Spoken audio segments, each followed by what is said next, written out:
It's November, and that means it's time for an October month in review, debt payoff, and financial update.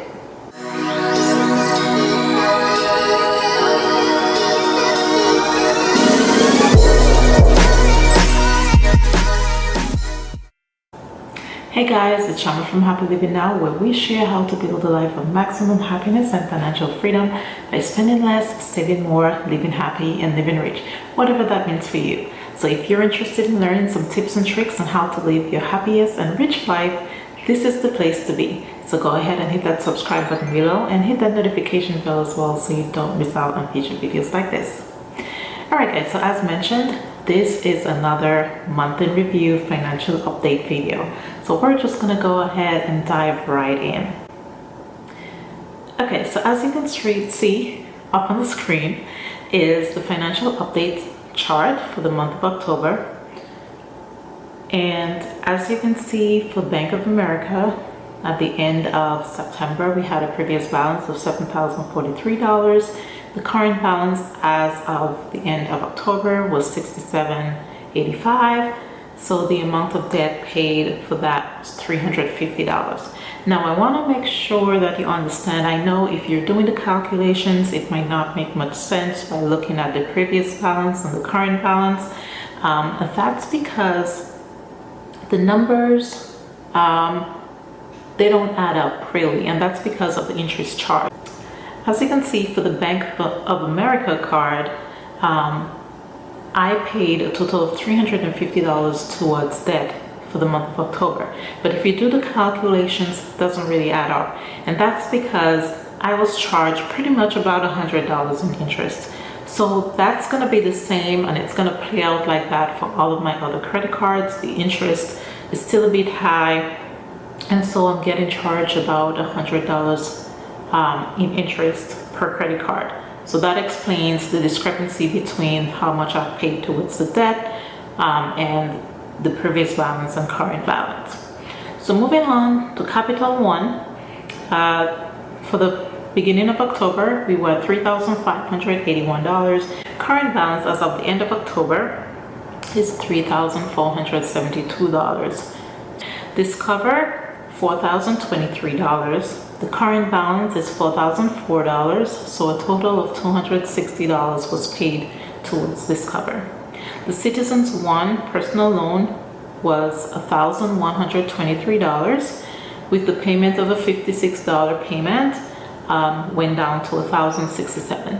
So I'm hoping with the Citizens One for the month of November that may be a bit, that I'm able to pay a bit more, and there will be a big difference between the balances because I am looking to pay a bit more in November than the $56 currently. The car loan was $3,872. Current balance as of the end of October is $3,500. So I did make a payment of $385 in the month of October. As mentioned in my previous update videos, my payment on my car is usually $385. However, I've constantly maintained a $400 a month payment over the years, and so because of that, my minimum payment on my car has dropped down to $350 a month, but I've still continued making much higher payments, and so I have made either the $385 or $400, and I expect to keep that the same moving forward, and hopefully it may be in the next couple months be able to pay off my car and be car loan free.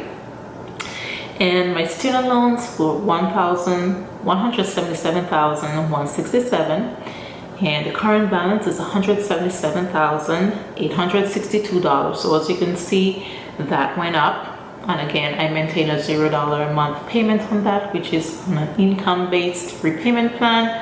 So I don't really make any payment really, technically, towards my student loans. So the total outstanding debt, or the previous balance at the end of September, was $196,809.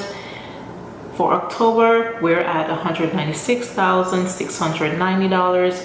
So for the month of October, as you can see, there was $1,321 paid towards debt, and the year-to-date payoff amount so far is $5,284.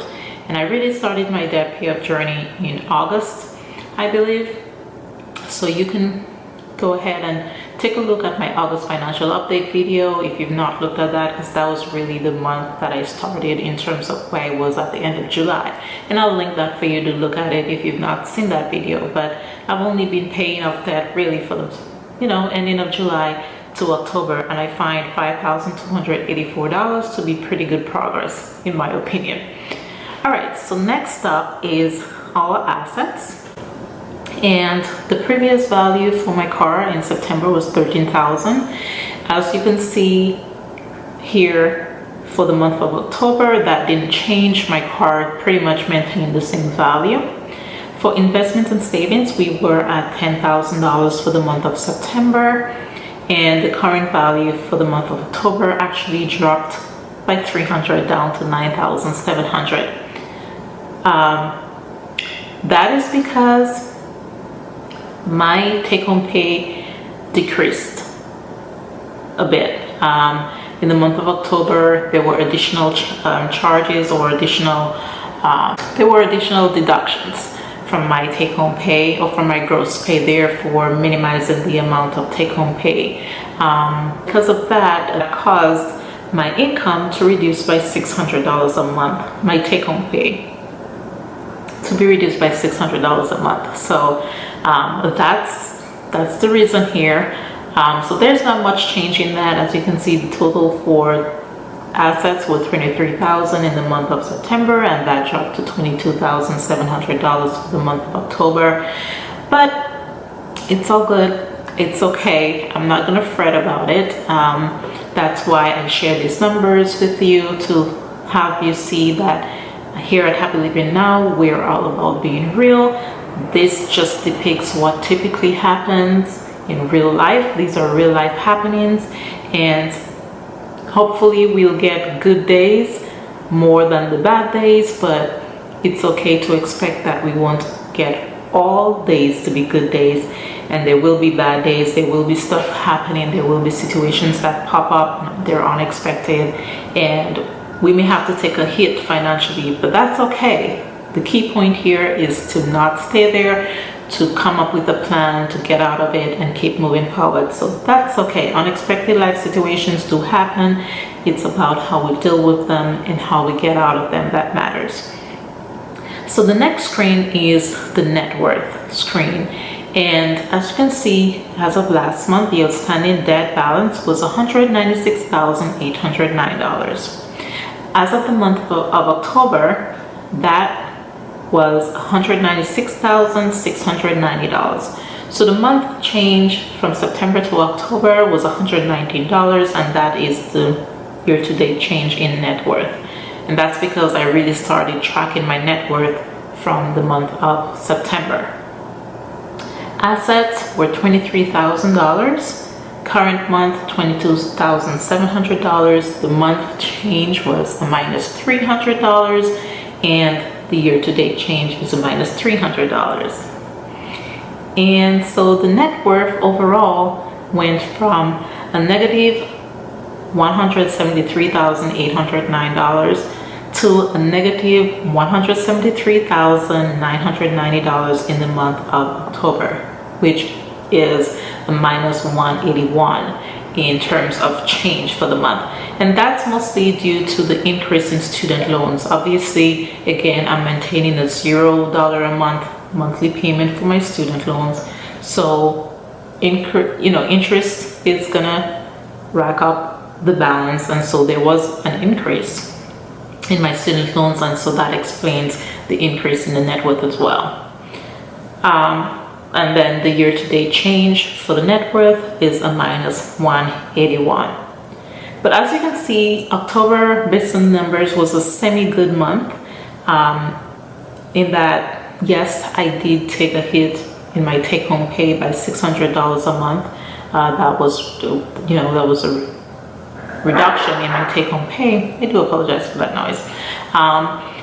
But it was good in the fact that I was able to still pay $103,000 some towards debt, and That's okay. I mean, September was a better month than October was. I think I was able to pay about $2,000, a little bit over $2,000 towards debt in the month of September. So September was really a good month than October. But October, I'm gonna still take my small victory that I was able to pay about $1,300 towards debt. Well, that's my October financial update. Drop me some comments down below. Let me know how your October financial goals played out. I'm interested in seeing what happened for you financially for the month of October. But until next time, be happy, live rich, be blessed. Bye guys.